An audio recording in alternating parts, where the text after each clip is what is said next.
സംസ്ഥാനത്ത് റംസാൻ വിഷു ചന്തകൾ തുറന്നു. 45% സബ്സിഡി നിരക്കിൽ വൻ വിലക്കുറവിലാണ് ഇവിടെ സാധനങ്ങൾ ലഭിക്കുന്നത്.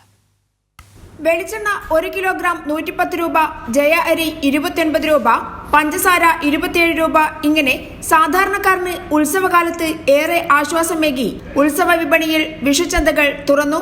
കുത്തരി, പച്ചരി, പഞ്ചസാര, ചെറുപയർ, വൻപയർ തുടങ്ങി 13 ഇനങ്ങളാണ് 45% സബ്സിഡി നിരക്കിൽ കൺസ്യൂമർ ഫെഡിന്റെ കീഴിലുള്ള വിഷുചന്തകളിൽ എത്തിയിരിക്കുന്നത്. ഒരു വെളിച്ചെണ്ണയ്ക്ക് 260 രൂപയാണ് ഒരു ലിറ്ററിന് വരുന്നത്. ഇവിടെ 110 രൂപയ്ക്കാണ് കൊടുക്കുന്നത്. അത്രയും വില വ്യത്യാസം വരുന്നുണ്ട്. വലിയ ആശ്വാസമാണ്. കുറഞ്ഞ വില നിലവാരത്തിൽ മെച്ചപ്പെട്ട സേവനങ്ങൾ ജനങ്ങളിലേക്ക് എത്തിക്കുന്നതിൽ കൺസ്യൂമർ ഫെഡ് എന്നും മുമ്പിൽ തന്നെയാണ്.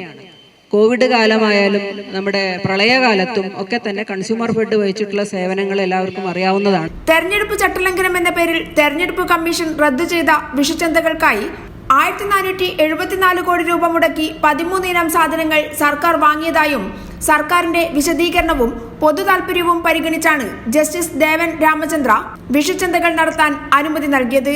ഇത് ഏറെ ഉപകാരമായെന്ന് പൊതുജനങ്ങൾ പറയുന്നു. നല്ല വില കുറവുണ്ട്. എല്ലാ സാധനങ്ങളും മേടിച്ചു. 13 ഐറ്റം ഉണ്ടായിരുന്നു, അത് ഫുള്ളും മേടിച്ചിട്ടുണ്ട്.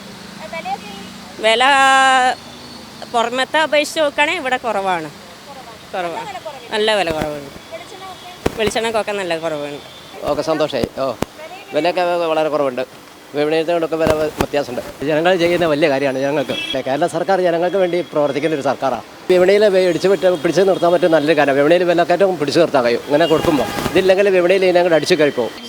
തടഞ്ഞു വെച്ചിരുന്നു. ഇപ്പം അത് എല്ലാം മാറി, സാധനങ്ങൾ കിട്ടി. അതിന് വലിയ സന്തോഷം.